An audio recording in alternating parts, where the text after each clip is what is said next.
All right. Welcome back this week to a kind of unique take on Thunderleaf games and Cyberpunk.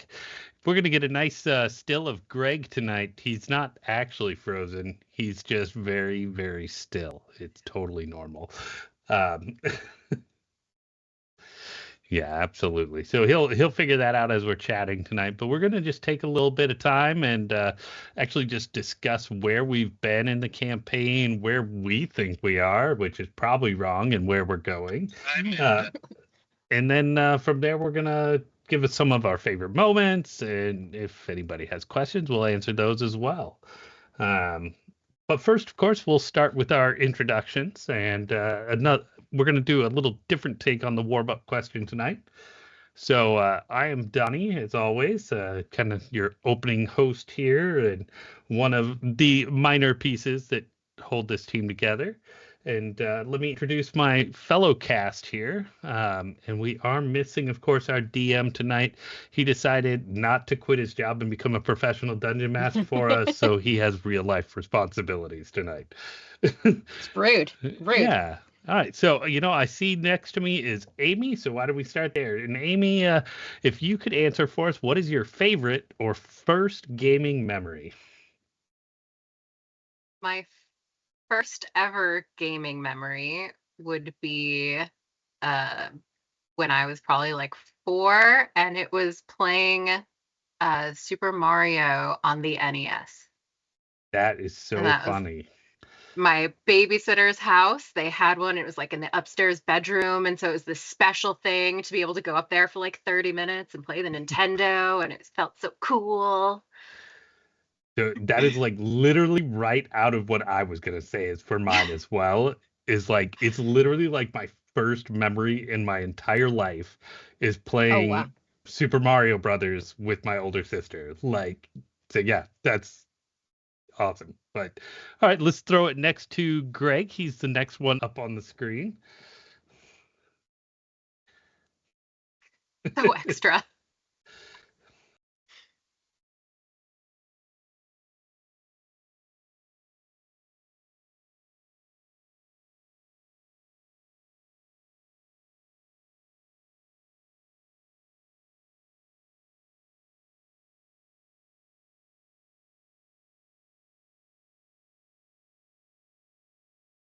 Oh my Wow. gosh, that's awesome.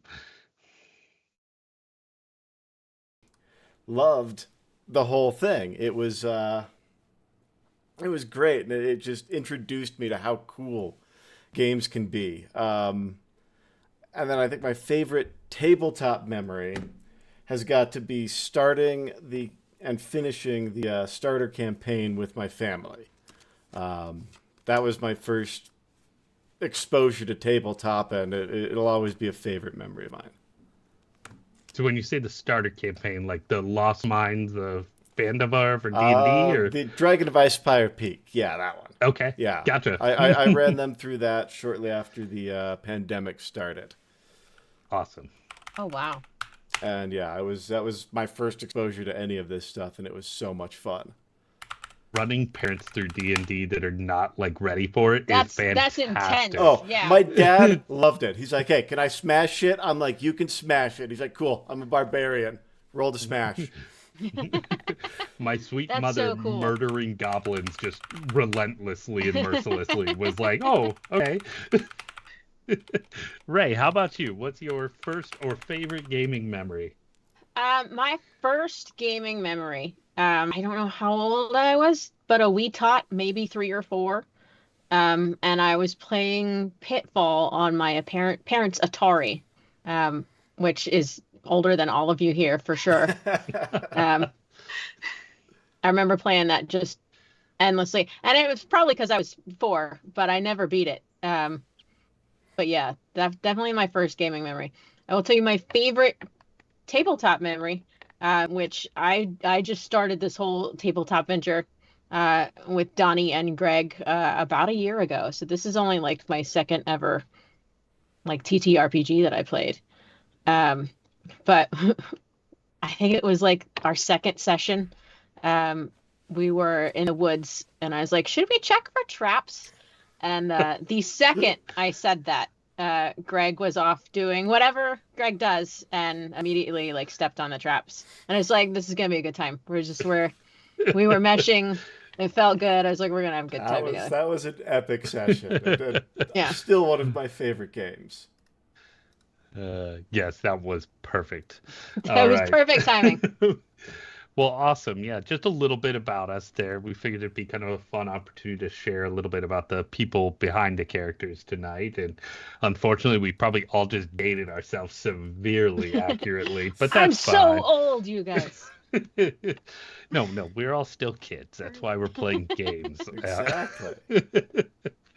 All right. But so we're going to take a little different tactic tonight in Mike's absence here and just share with him where we think the story is going so that he doesn't have to think about it himself. That's the plan here, I believe. Greg, and you kind of had our little schedule for us. Do you want to kind of start us off with what we wanted to address first? Yeah, I think let's start off with a recap, kind of as we understand the story as players. And then we can kind of dig into some of our favorite moments from this campaign and take any viewer questions. If there's anybody out there who's got questions, we can do some of our mechanical stuff if anybody has IP or anything like that they want to spend. I think that was pretty much it. Yeah. That's what I've got. So who wants to start off our recap? I can tell us about episode 1. Yeah. Although Donnie's been rewatching. I watched episode 1 back. But yeah, we start out by meeting the crew one by one, and I'll just pass it around so that you all can actually give like a little mini reintroduction of your characters. But we're at our warehouse where we all live together, and kind of came across one another in different ways. Kind of newer friendships, but solidifying very quick with all of the misadventure that we had endured together. But yeah, Donnie, who are you? Yeah, so I've been playing the character Scrawl, who kind of happened almost by accident. I kind of just randomly generated a character in the Cyberpunk Red app, and it popped up. It does some pre-generations, and then like we showed up to our first little test session, and this character just popped out, and he's a little bit ridiculous, but at the same time, like, he's really intelligent. So he was raised in the gutter and is somehow trained himself in this medical knowledge, but he's this Eastern European-esque. I apologize to everybody who's got a Eastern European accent, because I do just great disservice to it weekly. But he is kind of a taller, not heavy set, but gentleman, short hair. But what really stands out about him is he's got very unique scarification patterns on his skin, which we haven't really got into why yet, and I think I'll save that still for the moment. Yeah, he came up from the gutters trash and has now found his way to a little bit of success and friendship, and he thinks he's got a pretty solid crew around him now, and he's got a base of operations, and he's pretty excited about it. But why don't we throw it over to the person who we skipped last time, Cavalry. Why don't you tell us about Cavalry, Ray? So Cavalry is a Max Tech officer. She is kind of young. She's about 28. She definitely looks older. So it's definitely her upbringing and then the years at being a Max Tech officer have definitely worn on her. So she definitely looks probably mid-30s. She's got medium brown wavy hair. She's super athletic. Body is riddled with scars, bullet wounds, burn wounds, stab wounds. mostly from Max Tech, but also some from childhood. Childhood wasn't super awesome for her, but she's doing her best now to make my Night City just a little bit better. So Greg did something, because now it's just a picture of his frozen face on the Twitch stream. Just panic on his face. This is great. That's all we need is static. Yeah, that's just We're back to the screen. So Greg, a little behind the scenes here. So Greg is technically our producer at the moment as well, as we kind of stumble through this process, and we've been all learning a lot about it. So me and Greg have been kind of taking on the burden of learning how to broadcast and Twitch stream, and it's still a work in progress, and I've been incredibly impressed with what Greg does with it. Oh, thank you, man. And, the both of you guys, like, I can't do any of that. Well, the backgrounds and stuff is all Greg, and they're really fantastic. Oh, thank you. I have so much fun making those that it doesn't feel like work. It's good. And then we've got Amy does a lot of our social media outreach, so all our shorts that we've been putting out this week and everything you're seeing on Facebook and Instagram, those come from Amy, which is awesome. She's been knocking it absolutely out of the park with that stuff. And then Ray behind the scenes is our note taker. So every week Ray has provided us with some fantastic recaps of every session. Ray's been designated notes. Gold. That's what we trust her with. They're really good. Put it denigratingly, they're so good. They are fantastic and they're amusing. And we actually just recently decided that's be our very first level of Patreon rewards is you get access to the Ray notes of the campaign, which are just absolutely amazing. So witty. They are. They are so witty. They're so cute. Like, I never thought reading notes would be almost as good as the game, but they are pretty great. Highlight, like, second highlight of the week. First is the session. Second is Ray's notes. Second's the notes. You guys are all entirely too kind. All right, so we had one more character, and now that he's joined us on camera, Greg. Yeah, tell us about Static. I play Static, and Static is a rocker boy. He is he's in his mid to late 20s. He's been in Night City for a couple of years now. He's got a very mysterious past before that. Nobody on the crew knows what he did before he came to Night City, but he is a budding rocker boy who he's beautiful. He's, to quote the first episode, offensively beautiful. And he knows it. He's about as dumb as he is pretty, though. And he gets himself and the rest of the crew into a fair bit of trouble because of it. But I am really excited to see how everybody kind of starts digging into the breadcrumbs we've been finding about Static in his past. Yeah, I guess that's kind of a good point to get back onto our recap, because we've, I feel like... Well, we don't know Hopscotch. Yeah. Oh, I am sorry. Oh my gosh. Donnie doesn't care about Amy played this off, so I was just like, Amy must have went over her own character. Like, no. Yeah, so Hopscotch, Amy, is, besides just being amazingly awesome in terms of like animated combat. Let's hear about her. Yeah. Hopscotch is a nomad from the Terraformers tribe and had a very much different upbringing, different life from everyone else. She grew up out in the Badlands essentially, but had an amazing home and family, and they really build these strong, loving communities.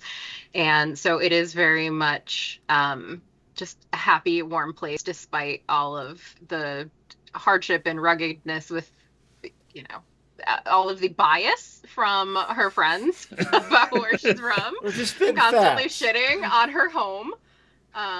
But it's a really lovely place, and she just, you know, life took its own course, and she ended up in the city and ended up finding this little gaggle of weirdos, but definitely still has her roots and her connection. But she just an average kind of gal with this short shoulder length, just wildly curly, unkempt, burgundy hair, and most importantly, her signature lipstick, red, that she wears all day, every day, whether she is kicking ass or fixing a car or making breakfast. It doesn't matter. Or smearing it like clown makeup. Yeah, Or just going psychotic. I read that bit again today. Yeah. That was insane.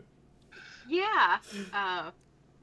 But I love her, you guys. I love her. We all do. Yeah. No, Hopscotch is a pure badass, and I love her too. So I guess then now we'll go ahead and get back to kind of the recap. Yeah, Donnie. Yeah, all right.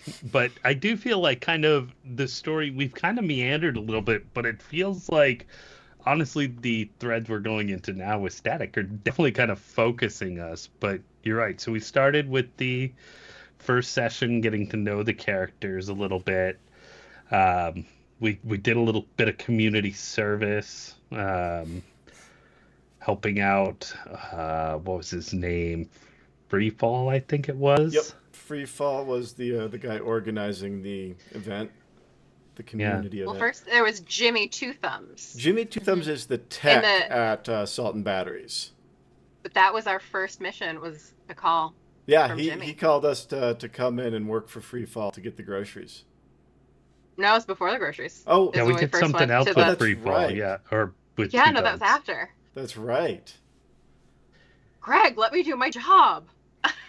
Sorry, What? my memory is horrible. I'd be lost without Ray's amazing notes. Honest to God. They really are so helpful. No, so our very first thing was going to Salt and Batteries because of the call from Jimmy. And that's when the booze went missing. And then there was Jace, the new bartender, and we went to Jace's house. Thankfully did not kill his parents, which we for sure thought we had for a second. That was unfortunate. And then ended up at the Bozo initiation site where we just sacrificed you. That's right. That's right. I blocked it Sent out you because you guys just let the bozos take me. Yeah. Yeah. You volunteered. I we did. didn't let them take I you. did volunteer, but I You just even gave you a dressed dress up. and some makeup. I tried to And say the you safe went word, with and you it. guys are like, nah. I thought the Sounds best part about that too is, or the very us part of that all is, we never figured out where the hell Jace went. Oh, no. Oh, yeah. So many loose ends for Mike. Like, we're just like, here, have these. Fuck us with them later.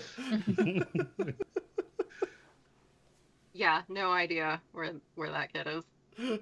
But we did stop Static from becoming a clown. Yeah. So, go us. Well, Only kinda. If he would have failed those, that role. Yeah. Yeah. Thank God Static has a high resist torture and drugs.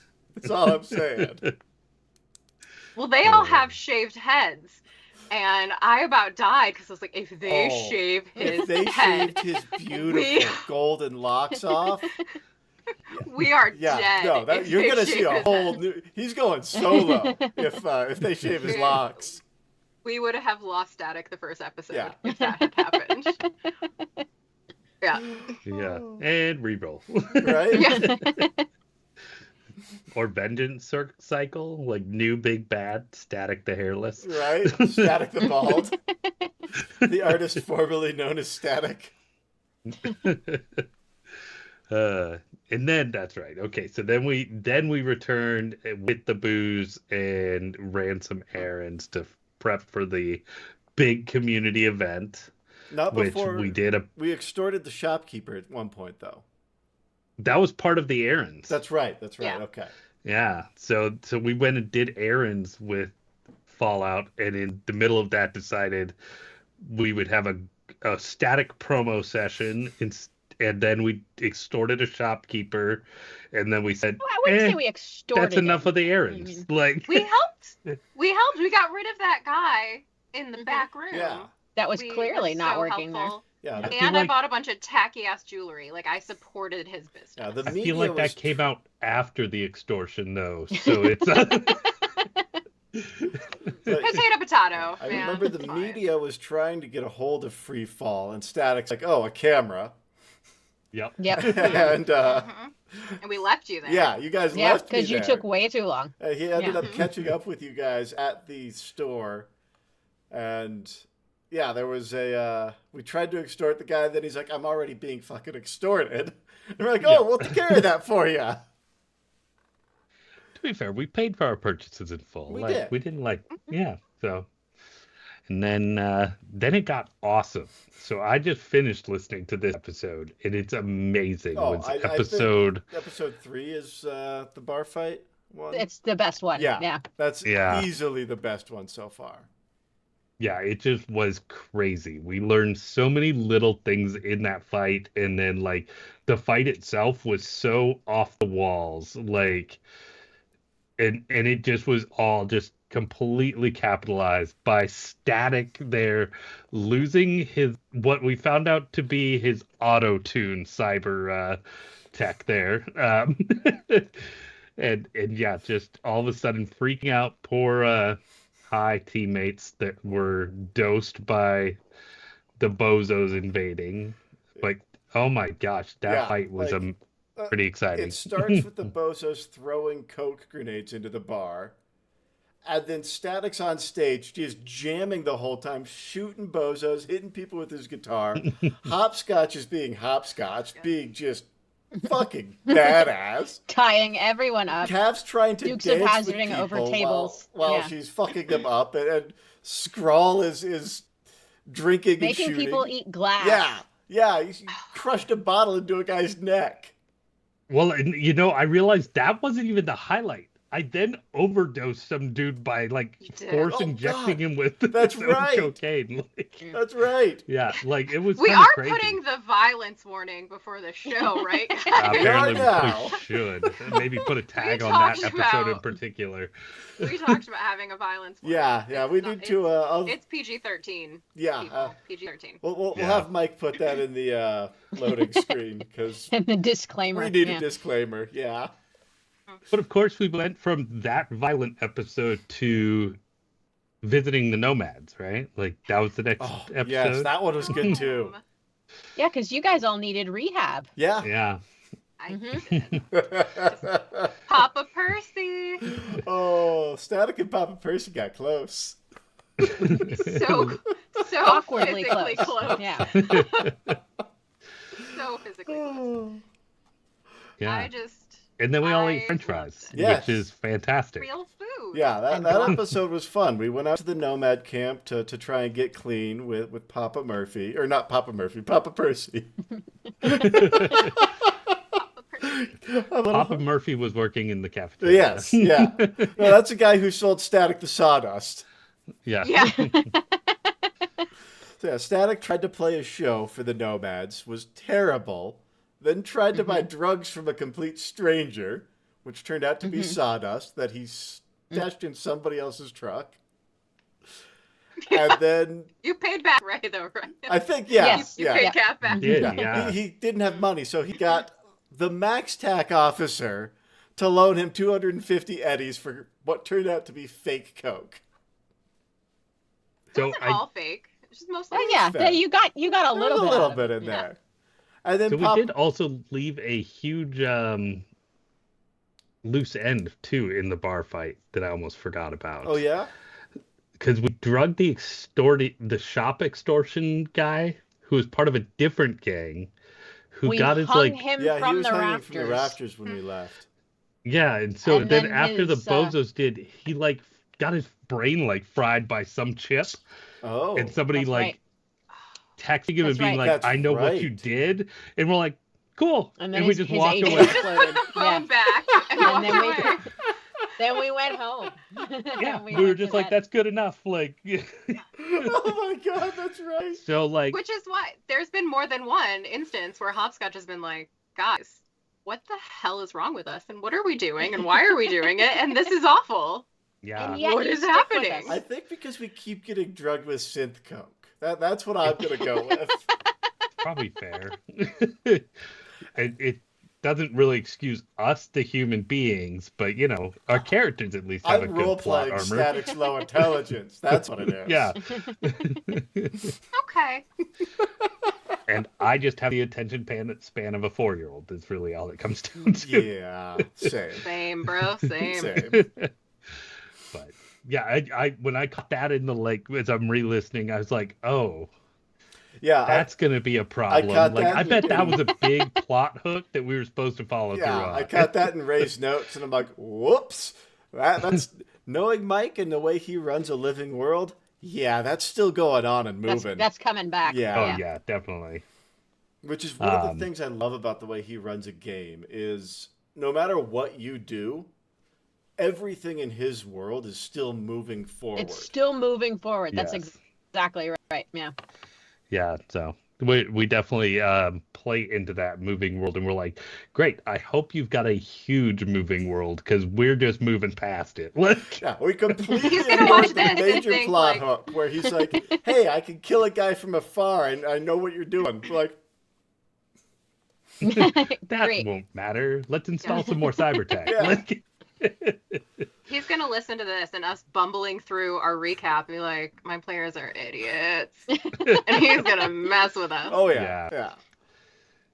Like, So oh, then, they're yeah, all we- dumb. We got our little rehab session and powwow done, little bonding over French fries, and then had a little mission in the desert, which, That's right. to be honest, we still don't know what exactly we stole or what exactly that building No. was. No, that was... Mystery box. Yeah. But we're not doing shit for forklift anymore. No. We're done with forklift. Yeah, we had So- lunch, and we found out Static used to eat real food. Mm-hmm. And then we went out to the warehouse, had the Spider-Bot fight, where Yep. Hopscotch got gassed.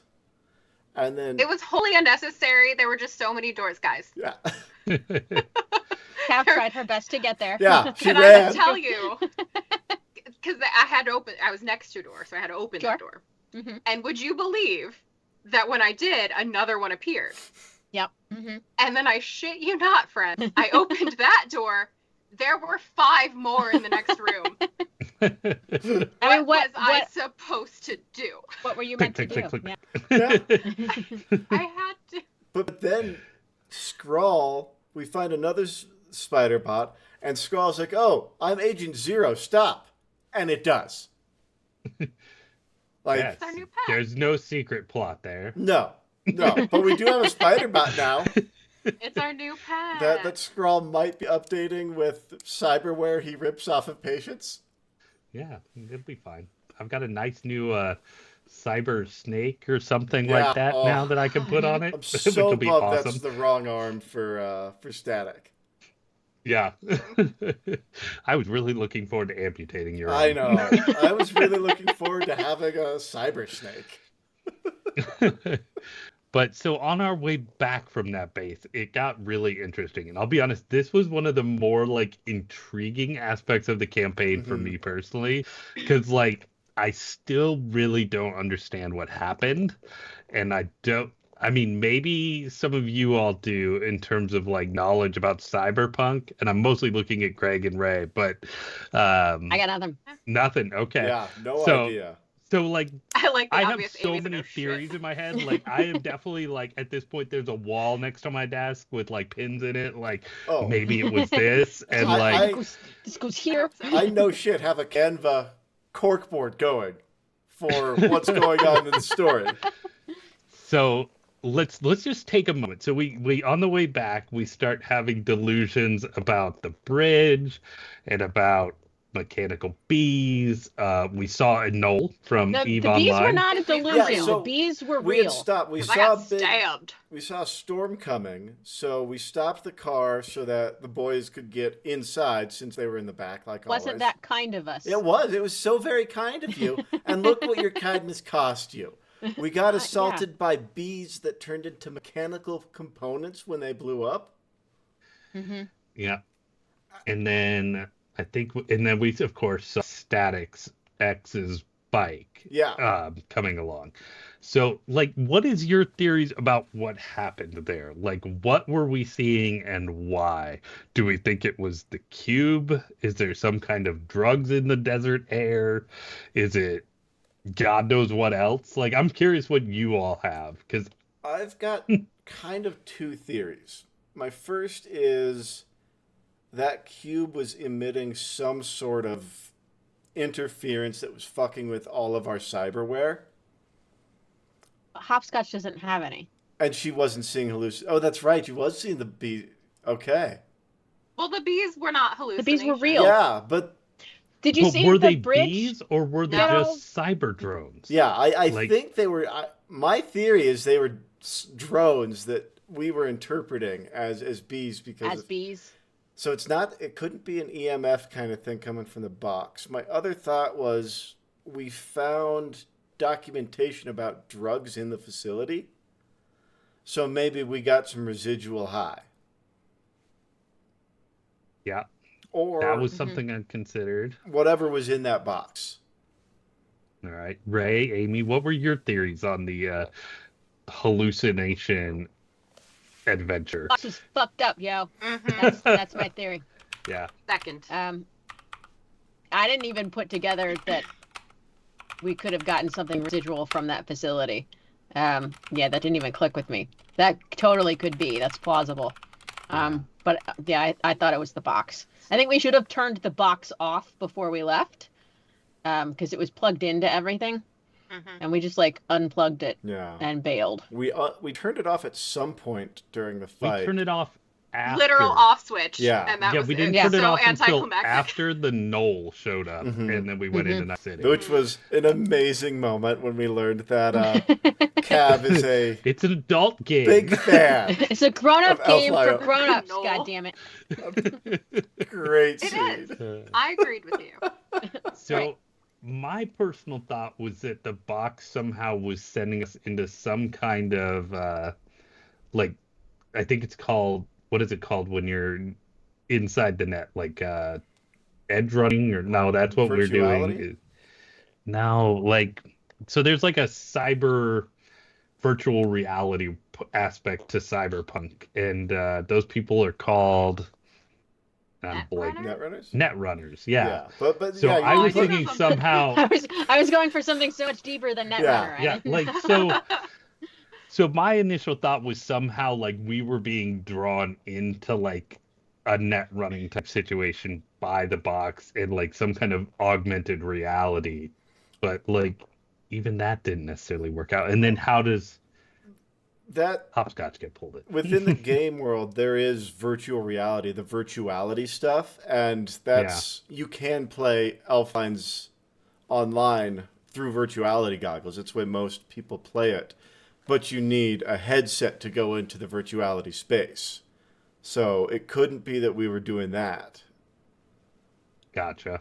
Yeah. So yeah, that just still kind of lingers out there. Like, what the heck was going on? And maybe, like, at the end, it's just that, we were out there in the wastelands and the radioactive no man lands, and just started to take We're effect. hot and So, we're thirsty. Yeah. Another thought I had was maybe we kicked up some sort of spores on the desert floor, and we were all just tripping could be. balls. yeah. And I see Binary Redux with a theory that it's some kind of virus that infected us. So, that definitely is still lingering if that's the case. So Yeah. maybe we'll just spread that disease right through Night City. Oh no, we definitely but shouldn't not have said me, that out though. loud, because that Yeah. probably wasn't a thing, but it Yeah. almost assuredly is Yeah. now. It's Love you, the dreams Mike. we had at night that I think was because we already had gotten rid of that box. Yeah, I And remember we all had. I kind of broke it, and then we all had those wild kind of dreams. Yeah. You didn't kind of break it. You I drop purposely kicked it. Yeah, you drop kicked it and it cracked open, releasing some I form of was vapor. sure it was the box's fault. Oh, I'm not blaming anyone here. Hey, we still got paid. Yeah, We still exactly. got paid. It's Mhm. fine. Yeah, see, and so Sunshine Jester is hitting on what my first thought was too, is that we actually never even left the Now, see, building. that's entirely possible if that building Forklift sent us to was like a holodeck kind of thing. Yeah. Like we could still be in that building. That's entirely possible. Yeah, and then it just really becomes like I definitely had this when we started seeing Noel, especially. I was like, "Yep, none of this is real. Like we are definitely all either dead or Yeah, the fact that we were something." Like, all seeing the same things. Except, yeah. Well, we couldn't see the Well, we bike. yeah, weren't nobody though. else saw We the didn't bike, see the right? bike. No. Apparently, nobody else saw the bike. Only me and you saw the bridge not being there, and then like Yeah. digitizing. And Mhm. then we did all see the Knoll, See the knoll. which was Okay. weird. But yeah, and then it of course capped with the bike, which has sent us on to where we are now, which is really for me feels like we're actually like now on a path, Mm-hmm. whereas before we were kind of just like chucking darts because none of us can follow a thread for more than 5 minutes. It turns out relisting. Like Because Mike's we're like, please, bad at please hooks. grab a hook. Just Like pick one. Pick one, you guys. There's so many things. well, he's like, maybe you'll follow the community storyline. No, No. nope, not gonna. Okay, well, how about this cool game? No, nope. Okay, well, how about finally we're like, we'll just follow Static's Lost Love because what's more interesting than Static's love life? And it We got all is sad and especially weird about it. Dude, Yeah. yeah, we had to fix that. God, what a Oh, drag. yeah, no. Holy Sad shit. Static is a fucking bummer. yeah, it was a little like being in our apartment again, Greg. No,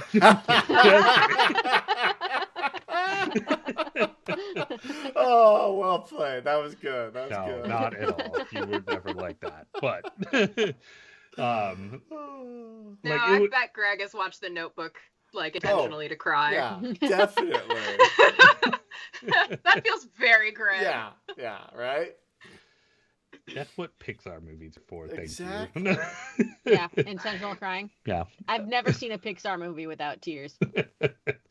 All right. So, but we got Greg's static story going, and I think all of us have kind of bit in because it's gotten pretty layered. We've been hunting Jessica, and who's Jessica to you, Static? All right, so Jessica is Static. Like I said, he came to Night City about 5 years ago.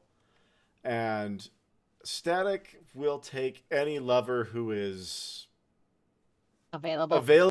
willing, and of age. Has a pulse. Yeah. He is. I he bet is, there's some androids that don't have a pulse in there. Yeah. You know what? He is a sexual Sorry. creature. I'm sorry. So he is.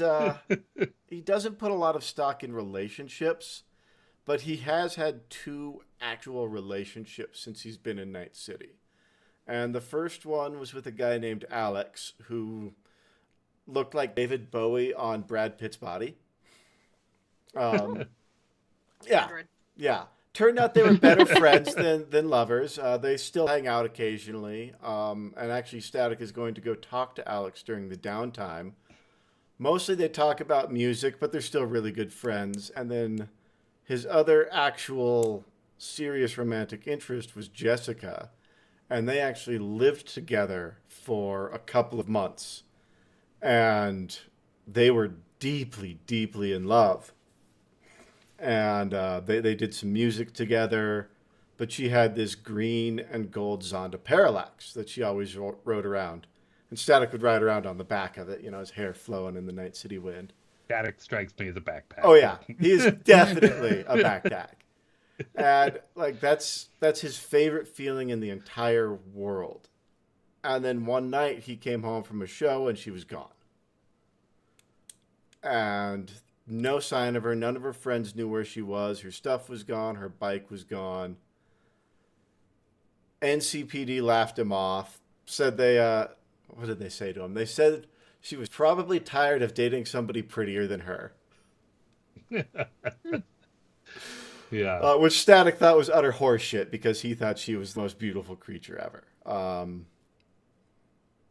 But yeah, he's been looking for her ever since. He spent all of the money he came to Night City with, which was kind of a lot, on a private investigator who turned up nothing. And we learned recently, after Cav started looking into it, that NCPD has her file locked down. Yeah. Which is super interesting. Yeah, which Super strange. Yeah. And we also found out that Cavalry takes pictures of her romantic partner's VINs. Yes, of that's their true. vehicles. Yeah, Don't she take asked photos of Static them. if he knew the VIN. So we learned a bit about Cav's how she keeps track of her lovers. Look. Don't double cross that one. Yeah, no, not pissing off That Cav. car is definitely getting impounded after the breakup. Nobody breaks up with Cav. Yeah, I imagine it's I Cav that does believe the that to be dumping. true. Which really That makes is the our case. little one shot we did Oh. after more interesting, but we'll come back to that. So, chasing after Jessica, we found out about firstly the locked file, but then we also found out about a bank deposit box. And what do we think's up with the bank deposit box? Well, I don't think know we if have to go over the container apartment first. Oh yeah, you're right. Yeah, you skipped a body Yeah, there. because we Yeah. followed the information and some traffic cameras on the bike to a container warehouse. I don't think the bike was there when we got there. No. But Cav had a dream about this same container warehouse, right? I think that's how we got we there. all had weird dreams. And Cavs was of Gustav, the bestest boy, who's an NCPD German Shepherd. And she was following him like through the streets of this like container complex, and he led her to this one container complex and started digging. It's a really strange dream, and the crew went there the next day and came to this container. And you actually dug up a box in the tree. Yeah, well, we got to the box. We weren't able to open the box in the dream, but there was something in there. Yeah. And then when we went there in person, we definitely heard some noises and were able to enter legally. There was sounds no of breaking and entering. distress. That's right. We went in. Place was ransacked. There was probably a picture of Jessica. I think Static said it definitely looked like it could have been her, but it was destroyed. Yeah, like it torn up or we spilled something on it, but it looked like it was Jessica holding a crucifix.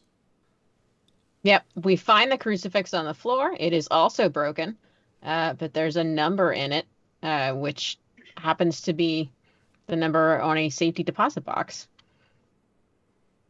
And remind me, what was Hopscotch's dream? My sister Oh, that's right, in the pillow fort. was like, hey, yeah, just literally like a limb hanging out of the pillow fort. And then I went to kind of like grab at her and be like, get out of my fort, bitch. And then it was just like there. And yeah. what was Static's Freaked her dream? out. I am drawing a total blank on what his dream was. I am too on Static's. Yeah, I haven't gotten back to that in my rewatch yet. So I do know Scrawls. Weren't you- What was Scrawls? Because maybe So I'm mixing them Scrawl up. was in like a church with like weird chanting cultists in black robes with red masks on, I believe. But they were chanting a weird language, which I thought was extra weird because like I was like, sure, because Scrawl actually English is a second language for Scrawl. No. He actually yeah, I know, right? Shocking. It's not just a bad accent. Like but so I was like, okay, cool. It's like some kind of like strange Orthodox type church thing, but like apparently I didn't understand the language being chanted. And then I saw like somebody who's kind of a mentor is in a casket there, which I chose to interpret as like I need to get back to like doing good deeds, because this person was like a very charitable person in the underworld when I grew up, or Static grew up. Scrawl grew up. Scrawl. Whoever the hell I play is I have a grandmother moment there. So I kind of interpreted it that way, but it definitely beckons a lot of questions of like, maybe I need to go home, things like that. But yeah, now I am totally blanking on what Static's dream was. Didn't you like not have a voice or something? Were you playing a show? That is what it was. He was in a bathtub, and had an audience around him as he was singing in the bathtub. Yep. That's right. And then he like kind of freaked out about it, and there was weird hands coming out of the bathtub and dragging him down or something, I think. Yeah.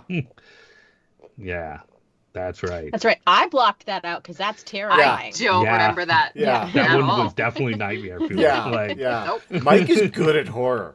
Like, and I loved too that like it was, and nobody's gonna believe it looking back and listening to the episode in the future, but like I randomly chose that night. I was like, and the way I come up with these questions is typically I'm driving home from work and I'm like, this is the random question I'm gonna ambush everybody with, and I give you all about 20 minutes warning, if any.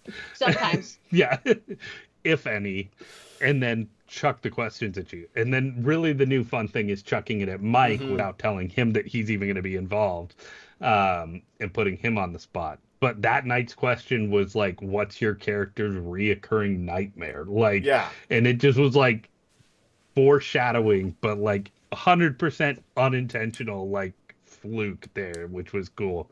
But yeah, so we all had our dreams. And that led us to the container apartment and the dead body. Do we know who that dead body was? Or is that another thing where we're like, eh? We're looking into that. That's something journalist. Static is kind of doing some Maybe. digging into with this downtime we've got. Okay. But yeah, it was a media, so a reporter, and he had something on him that had the Biotechnica logo. Yes. So that's the big thread that I'm caught up on. Like, I'm like, this is going to be super cool. And I'm all about it. Oh, yeah. It's like this whole like corpo, like infiltration, like Yeah. for Skrull, it's definitely like corpo biotech. Like, I'm going to steal everything that's not bolted to the floor. I don't think we need to infiltrate. Because I think Static used to work for Biotechnica. Yeah, what do you I guys was gonna think? say, I want I to hear think what it's you his think. mom. I think his mom works there. Yeah, or I he's a think that Nepo he- baby I was and about his to say- parents are like big. Yeah, I'm thinking Static is like baby of owner or possibly like ex-board member, like hugely involved, like ex-corpo for sure. And he's got like some Yoranbu Arasaka vibes where he's like, no, I'm going to leave this and I'm going to be a rocker boy instead. 100%. Yeah. Yep. And Greg's like, well, they fucking read me like a top. I guess we'll find out, won't we? Yeah. Either that or now Greg's like over there just scribbling. Like, oh, like, this is awesome. I should Mike, do that. scrap everything. they figured it out. We're doing something different. But yeah, binary redux is on the same page. No, I've been super curious what you guys think is going on with Static, and it's. I mean, yeah, like this is the first time in the campaign. Like, I mean, I very much enjoyed like all the characters and like the development and like the little adventures we're having. But like, this is the first time where I feel like the campaign's on like not like rails in the sense of like Mike's leading us to a story, like but like where it's like we have focus and we're like, this is what we're doing now. It feels like we're a fish and the hook is set. Yeah. We're going to go wherever we go, but we're being pulled in by this Jessica, Biotechnica, what did Static have to do with it kind of thread. Yep, exactly. Like, and yet, and that was the thing. It's like, do we really have the same mission? Like, obviously, we're looking for Jessica. That's Static's mission. That's like this core thing. And then you have Skrull that's like, I'm going to get so much shit out of this like biotech place. Like we're going to, there's like this whole other mission in Skrull's head.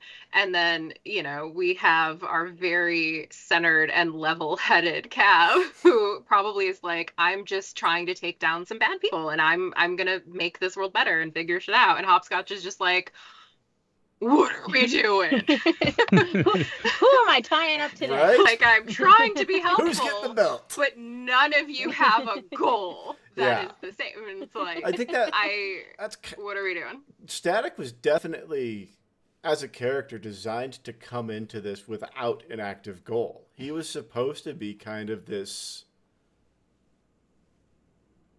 I don't know, not blank slate, but this directionless nobody who needed to get called to action. And fucking A, more praise You're for welcome. Mike. Thank you. Like, the bike and everything, the way Mike called Static to action, he's definitely, all right, cool. Jessica's still alive in his mind now. And Biotechnica did something to her. If there was a media at that container warehouse that her bike was at, that Cav had a dream about, with Biotechnica papers, and then when we found what was in the safe deposit box, that had more Biotechnica. Yep. Because there was At least a little. busted up chip in there, and Cav slotted it like a genius. Just right there in the bank. And got a flash of the Biotechnica logo before the chip died. Yep. So yeah, everything is pointing a direction now. So I will say, like, Skrull is personally interested in, like, what Biotechnica can, like, have available. Like, there's cool shit there.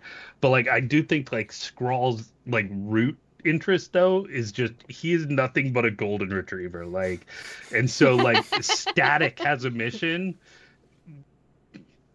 Skrull's all for it. Let's go. Like, it doesn't matter. Like, Static has, like, become his, like, de facto, like, best friend, like, buddy, like, where it's like we have this weird, strange vibe. I love Static and Skrull. They're so much fun together. Yeah, and then so it's really that, and then, like, Skrull and Cavalry were the two characters that actually, like, when we first started playing this campaign, just kind of rolled through together. So we have this, like, character history together. So, like, they're just loyal to each other. And then Hopscotch is just the new kid on the block, but it's kind of like, what is wrong with you all? It's fantastic. Like, I almost feel like she's probably over there writing, like, a case study on, like, mental disorders of Night City people. Like, the crew mom. Like, she knows where Static's teddy bear is. And when he needs it. Pretty much gets us caught up to where we were in the story. So I'm curious, like, what's some of y'all's favorite moments? And I'll start by kind of telling one of mine. It's the moments where we get Mike to go, because we go so off the rails.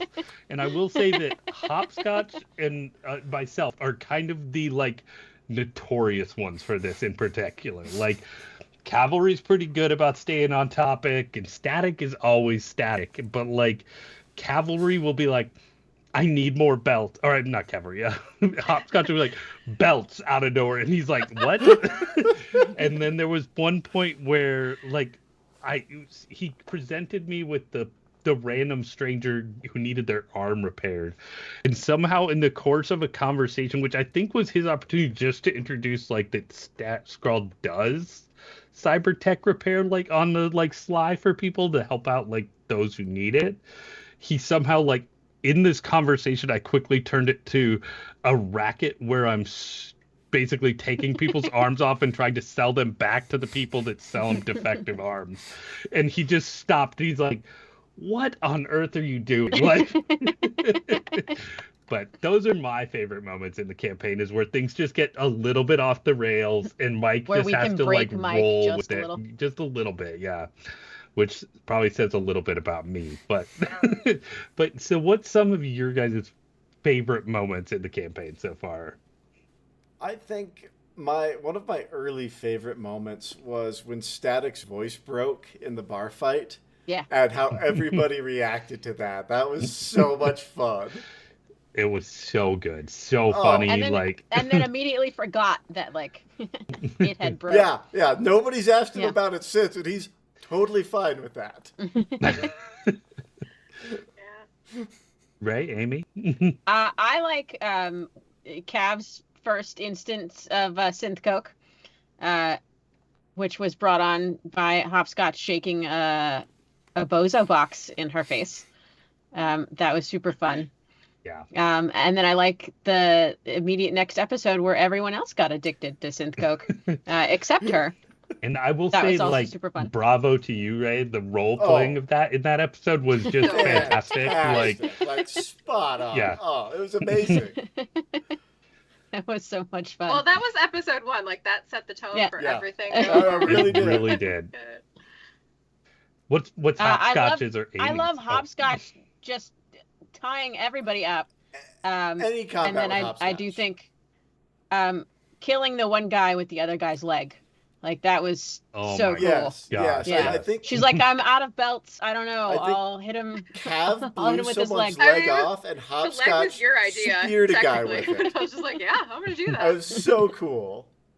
I mean, I'm out of belts. I What do didn't I do? mean to kill him by severed legs. It just kind of happened. This is how these things go down. And he's like, I shot him 3 times, but the leg will do it. Yeah, Great. that basically killed the shotgun for me. I'm like, this thing is trash. I'm getting a different gun. Oh. But Amy, what's been your favorite moment so far? I just like the little in-betweens where we get to just organically be together as characters, like the little, like, teasing one another and just being playful, or hearing those little snippets about who the characters are, where they come from, or, you know, like you met Hopscotch's dad, which I mean, I wasn't expecting for you all to have any contact with her family or her home, or like Forklift is a part of another tribe. Like, we visited not her home before that, you know? So if it wasn't for the fact that she was high, like, you would have not met her people or home or family, like, none of that. But I've just really loved, like, those little in-betweens. Like, we started this whole thing with, like, PvP, where I'm throwing shit at Static's head. And, like, Static with a wrench. Yeah. I just like I just love those little in-betweens. Those are my favorite. I gotta agree. I think the little character moments, and that's one of my favorite things about this group, is the way we all invest in those little character moments, because those are what make the story special for me. You know, those are what really make it something I'm so excited to come back to every week, you know? And it's some of the, like, as a role player and storyteller, those are some of my favorite ways to get those little bits out. Like, I haven't had food like this in years, or stuff like that. Or like the dream he had, or the favorite memory of his with the grass stains and the soccer stuff. Like, I love those little moments where you can just slide something in there that and I love that you guys all pick up on that stuff and play off of it. You're good about that. I am so curious about Scrawl. Yes, I want to know more about Scrawl. I don't know shit about Scrawl. Yeah, he's just over here like, I'm hacking off limbs like it's a Tuesday. Yeah. and just happy-go-lucky about it. I know that he's very food-oriented. But that there was also, and I think this was kind of like one of our testing games, but it was like, oh, well, you know, if Cav goes, then you'll be new best friend. And it's like, we're all so expendable. And I don't He's think had a hard life. Like, hey, well, exactly. Yeah. And I think it's one of those things where, like, he really has to have that guard of, like, well, I could, in fact, be alone, or I could lose this person. So, like, all right, you're my backup. You're this next thing. And I was just like, oh, I feel like I've learned something, but, like, not on purpose. Yeah. But I'm so really curious. Interesting bit of I wish I could tell you all that any of it was forethought, but, like, there is a lot of just improv with Scrawl, unfortunately. But, like, there is, I do know where he came from. Like, there's some important people in his life, like, that, or, like, I should say foundational people is probably more accurate to Scrawl. But there is definitely an aspect of, like, who's gonna go next for sure. But yeah, he's there's a little bit of tragedy, and just there's a reason why he's so flippant for sure. And I will hands down say that Scrawl is by far the favorite RPG character I've ever played. Like, I mean, I will say I haven't got to play a lot. I'm always kind of stuck in the dungeon master role for the most part. So yeah, being able to just really dig into a character like this has been a lot of fun. because I usually have to like, well, cool. I give you about just thin veneer of a character, but I have 50 of them living in my head at a time. so so now Skrull has gone from one of these thin veneer characters that as I grow into him, he like just gets deeper, and yeah, there's a lot there, but mostly he is about the moment. So it works. So I think that kind of gets us to, let's do some kind of couple last things before we want to wrap up. What about the one-off? We didn't Yeah, talk we about didn't talk about the cop chase. the one-off at Oh all. yeah, right. So of course, yeah, With we Max. And we had Ajax. one. I will say we had an amazing tie-in to our regular campaign. Thank you, Amy, who is in love with cavalry, as it turns out, and with Officer. What was your Molly? officer's name, Amy? Molly. Molly, yes. Molly And something. that was just such a fantastic Definitely tie. remember. And then you guys pulled it back in later with Oh. Mike. Cavalry and Mike did, like, showing up in the cops. It was, I loved every second of that. Yeah, when you, oh yeah, this is the report my character wrote us earlier, and then hey, I got a hankering for pitas. That was classic. I loved the pita play. Wow, that sounded Good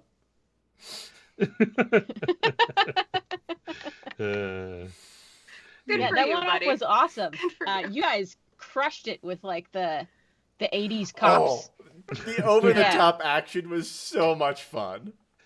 Yeah, it's just unfortunate that neither myself or Greg had any idea what character we were playing, other than we knew what character we were going to play. It had absolutely nothing to do with Mike, what Mike gave us.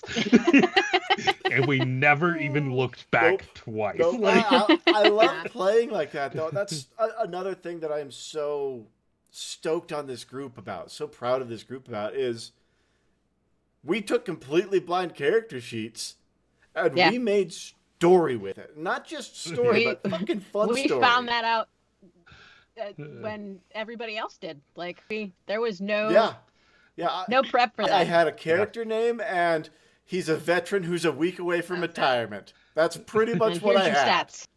Yeah. Go.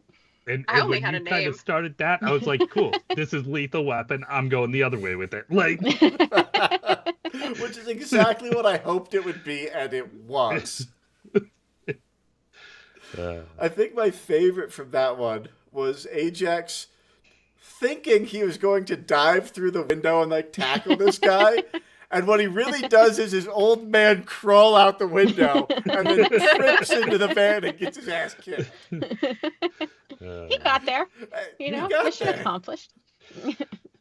Oh, that was so much fun. That was definitely a fun, like, little diversion, which was something really cool too. Like, I did feel like that's something we haven't seen in, or at least I haven't seen done in a lot of RPG games that I've watched, was like this side diversion like that. Like, I mean, there's been like, I've definitely seen side arcs and things like that, but like just that quick little like snapshot into the world of something just tangential to it was really cool. And I like that it did have potential impacts, because if we as the cops hadn't caught that van, our main characters wouldn't have gotten the lockbox. Yeah. Mm-hmm. And like or the rocket launcher that's now in our possession. Yeah, like it was a really cool little tableau to give us, like you were saying, that picture of Night City outside of our characters, but it was also a cool way for us to impact the story of our characters. Mm-hmm. And it was from a game master standpoint, I thought it was masterfully done. Yeah, Agreed. That was awesome. Yeah. And that's, like you were saying, one of Mike's just really strong skills. It's like the way he knows where the world is, what's going on in it, and how he can connect those strings is really masterful. Is the right word. I gotta play a full-length Cyberpunk campaign with Mike that led all the way up to my character and Adam Smasher calling down an orbital bombardment on themselves. And so many things throughout the couple of years that campaign went. He just kept everything moving forward.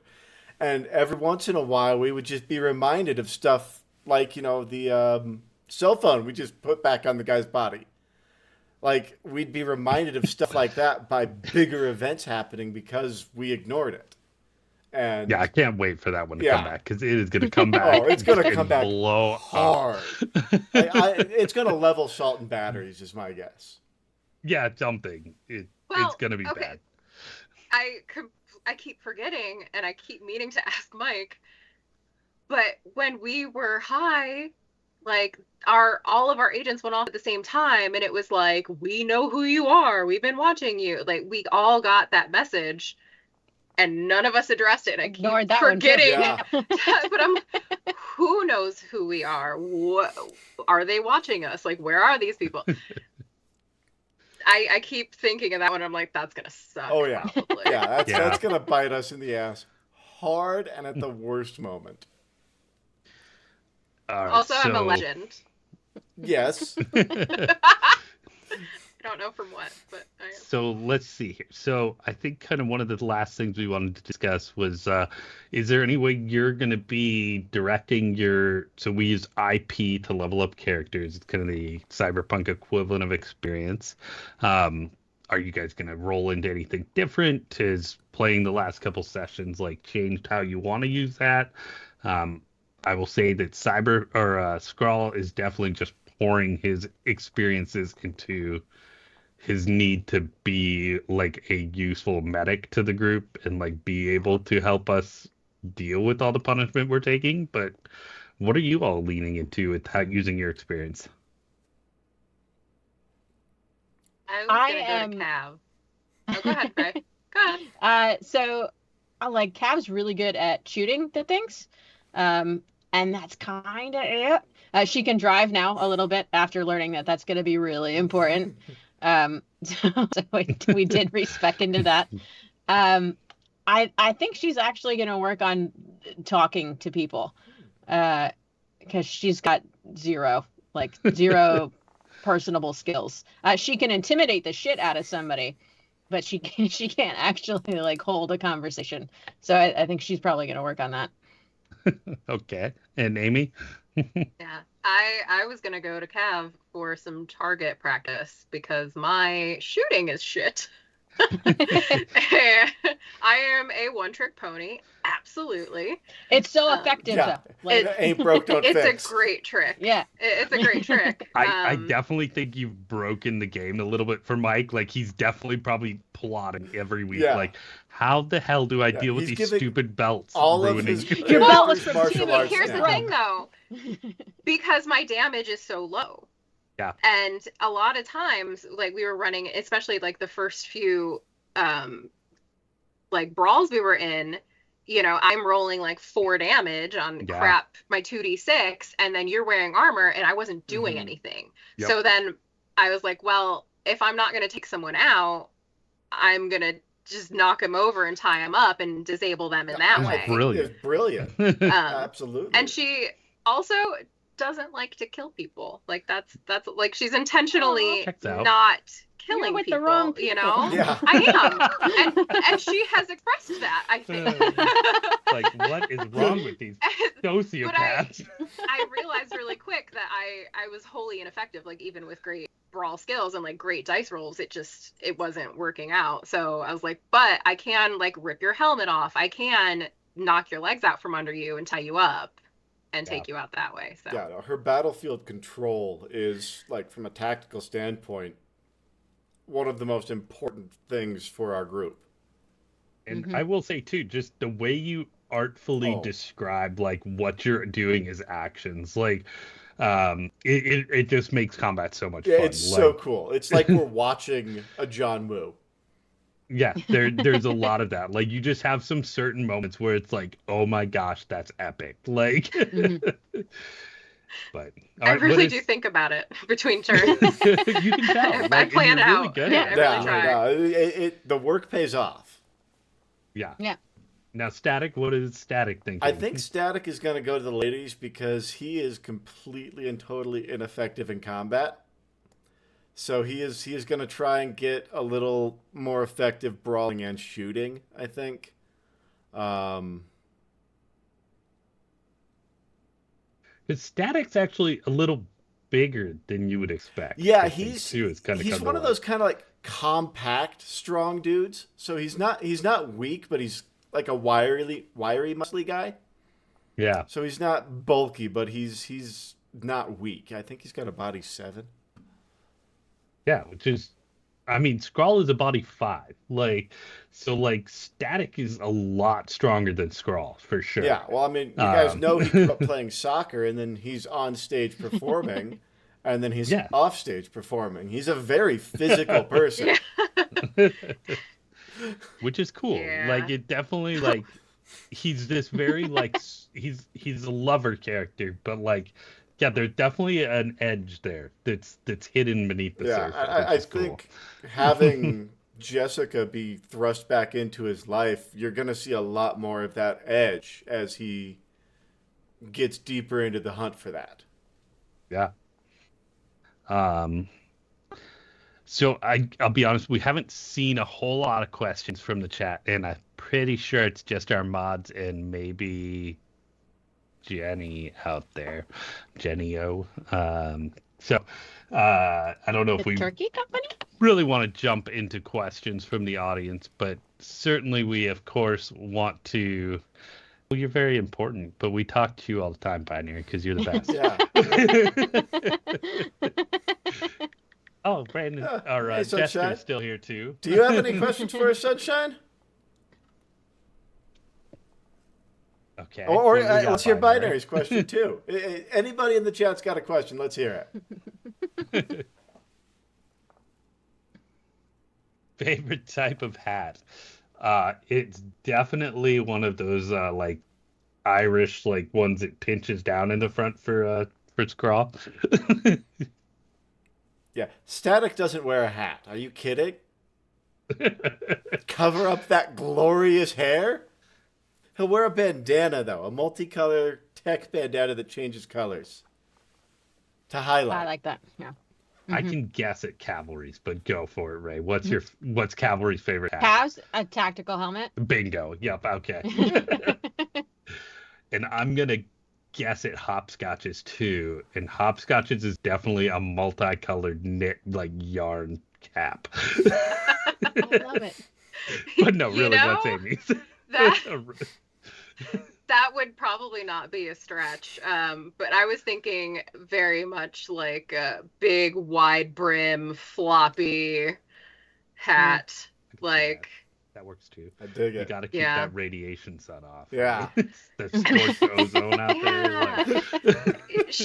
The whole thing with her, and probably more of a me thing because it just seemed fun, is she has pieces from every of the fashion thing. Cyberpunk is very interesting in that there's very specific fashion sets for the kind of job you do, or there's a nomad set, there is a netrunner set, right? And Hopscotch has one of everything. So she has her armor, her typical nomad stuff, and then a floral bohemian top, or some weird her net car runner dress just brought with her. My car dress. Yeah. Kind of picture very interesting. Hopscotch is having just an absolutely bomb-proof brown leather jacket. That's her armor that she wears over everything. Sure. And then it's colorful, mismatched, floral, tech, what the fuck ever else under that. But she's always got that brown jacket and then at least 5 belts. Well, now she does, yeah. Skrull needs to make an album. All right, so would your characters rather take a high-paying job for a morally corrupt corporation or work for a struggling independent fixer with uncertain pay? I think Static, we know the answer to this one. He already had the morally corrupt job, has a bunch of money, and now is playing it being a rebel. He's working for a fixer now. Yeah. So I will say that Skrull in a heartbeat is taking the morally corrupt job. In a heartbeat. Which says a lot. So, when that bribery comes flowing down the chart, watch out, fellas. Cav wouldn't turn down the high-paying job, but she would definitely prefer to work with, somebody she knows is going to try to help the city a little bit. Which I think that fits. I mean, that's kind of how you find yourself in Max Tech. Yeah. It's like you got to ride that balance between like, yeah, you got to be a little bit corrupt, but at the same time, like, this is the way I can do it and help somebody. Like, I get Exactly. Yep. That checks out. And I can guess on hopscotch again, but hopscotch. I like trying to like figure out what you all think of me. It's fun. I think that she maybe has a history of not necessarily recognizing the shadiest bits right off, and has given a little maybe too much credit for things, and then once in that situation doesn't agree with it and will, back out or decline, whatever, but very much tries to stay on the good side of things. And, back home doing runs, it's all like clean, she's like transporting organic produce to like an orphanage or some shit. So, but occasionally a touch of the naive and can get into some dumb shit. Yeah, that tracks. Cool. That was actually a really good question. You feel like a dick not respecting Binary's question there. He hangs out with us so often. Of course, he's going to have good questions for us. It's true. And yeah, we definitely want to thank Binary and Jester and Jenny O. They've been some of our loyal listeners, and we're really hoping to see that grow. But regardless, we're having an absolute blast playing this, so we really don't care if anybody watches. But it's definitely more fun knowing some people enjoy it. Yeah. All right. So otherwise, I think the one, like, we've had a little controversy actually crop up in our little bit of media, attention we've gotten online. And of course, it's a very hot subject, but in the world of Cyberpunk, I don't know that it should be, but AI usage. So we definitely wanted to address that. We do currently use some AI to generate our character art in particular. I will say our logos are designed by a great graphic designer that's close to us, and we really appreciate their help in designing those. So we are trying to use the right sources, but at the moment this is a hobby project for us, and it's a passion project, and it's definitely not a one that any of us are in places to just wantonly throw money at the wrong things right now. So we wanted to put our resources towards sound and towards just a little bit of design at first, and that meant some choices. So we do use AI for character art at the moment. It is a big point of focus for us. I think all of us really want to support more creators, and that is something that we have discussed. That's like a first priority for if we start getting patrons, if we start seeing the stream get some traction, that we will commission actual art for the characters. Since but at the time, since day one, that's been like, we're gonna use the tools that we have available to us to make the best product we can for our audience, for you guys, because when it looks better, it's more entertaining. But since the beginning, we've always said $1 that we get past covering our costs is going to an artist. Yeah, that's definitely a fact. I mean, that was meetings quite early. So so we just wanted to address that because we did get a little flack in a Reddit channel, which everybody's gonna get that. And probably will. We fully anticipate ignoring that in the future because we're gonna get so huge that there's gonna be so much of it that we can't really possibly keep up with it. But our fleet of well-paid interns won't be able to keep up with the hate we're getting. Yeah, that's it. But realistically, though, it's definitely a point for us. But as Greg put it, we want to make sure we bring the best possible product. And honestly, character art is so low down the list for us in terms of what we're putting on the production that it's pretty small. For the most part, those character arts show up as little tiny tokens on a virtual tabletop that's completely built a program by Mike. He uses ethical ways to get maps and things like that. So yeah, we're really happy with what we're producing so far. We're having a great time, and really just enjoying the fact that we've got such a great cast of people to get to hang out with every week. Yeah, I mean, the fact that we get to hang out together every week, even if we weren't doing anything else, that's awesome. And we're bringing more people into this, sharing our awesome stories with people. I love it. I'm stoked on it. Yeah. And yeah, as soon as we hit the like viral thing, we're definitely gonna pay our wonderful mods binary and Jester. Yep. Yep. You guys have been with us from the get. Aw. So I can drop off some brownies to them later or something. that's probably a legitimate payment method. Yeah. I think, Yeah. like. No one's gonna say no to brownies. All right. Anybody else have anything we want to dig into, cover, or? We skipped the whole cyber psycho part. We did skip the whole bank job We episode. skipped the pretty whole much. bank job. Yeah. Yeah. I mean, we really hit the We're so important good part. at Like, it. I know that's It was- like, I know it was exciting, but We're it so really good at wasn't this. story. Yeah, Like, that episode. the important part of that Yeah. was the box, which Yeah. We got. What we Yeah. found wasn't the there. cyber psycho was an awesome distraction in between. Like, But so that it's that like- does bring up a good point. Is it did seem like the cyber psycho was a cover for somebody else robbing the bank to get the box we were there for. That is an Yeah. important detail we missed on that one. Yeah. So, well, and I'll be honest, I just have instantly assumed that was Biotechnica stealing that stuff. Like, That's where my brain went too. We didn't get. I actually double checked with Mike because I thought we got confirmation on that. But we did not get any confirmation on who the corporate goons were working for. yeah, it's true. It'll be interesting. Yeah. I'm very curious to see if we can recover the chip from that box, and I really want to dig into who that media was. Yeah. Which we'll forget about by next session Right. and move forward. Oh yeah. So, That's a whole week Yeah, away. a whole week away. We'll be doing something else. We're going to Neo Tokyo next week. yeah. All right. Well, as always, we definitely want to make a big thank you to everybody Yep. that keeps listening to us.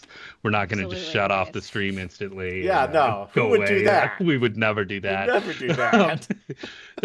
That was one of our peak moments too, though. Is instantly we were so caught up in the story that Yeah. oh God, what do we got to talk? We got to talk about like Donnie quick said off earlier, movement. I'm the stream producer, and that was such a massive story moment. I was totally overwhelmed. I'm just like, end stream, Mike, what the hell? All right. Well, next week we'll bring Mike back for y'all, and we'll continue this interesting story of Night City's most lovable, dysfunctional heroes, and yeah, see where it goes. So, thank you all for joining us. Pleasure you, hanging out with everybody. y'all, and yeah, thanks. Bye. Good night.